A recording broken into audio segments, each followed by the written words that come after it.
হযরত আব্দুল্লাহ ইবনে মাসউদ রাদিয়াল্লাহু তাআলা আনহু হতে বর্ণিত।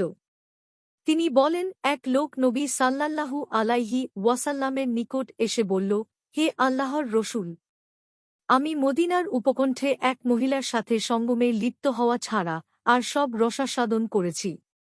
আমি আপনার দরবারে উপস্থিত, তাই আমার প্রতি এ অপরাধের কারণে যা শাস্তি বিধান করার তা আপনি করুন। উমার রাদিয়াল্লাহু তাআলা আনহু বললেন, আল্লাহ তোমার অপরাধ ঢেকে রেখেছিলেন। তুমি নিজেও তা ঢেকে রাখতে আল্লাহর কাছে ক্ষমা চাইতে, তবে তা উত্তম হতো।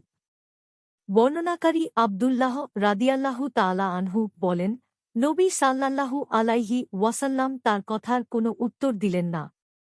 তাই লোকটি উঠে চলে যেতে লাগল। অতঃপর নবী সাল্লাল্লাহু আলাইহি ওয়াসাল্লাম তার পিছনে লোক পাঠিয়ে তাকে ডেকে আনলেন এবং তার সামনে এ আয়াত পাঠ করলেন, অর্থ, নামাজ কায়েম করো দিনের অংশে, রাতের কিছু অংশে। নিশ্চয়ই নেক কাজ বদ কাজকে দূর করে দেয়। উপদেশ গ্রহণকারীদের জন্য এটা একটা উপদেশ। সূরা হুদ ১১৪।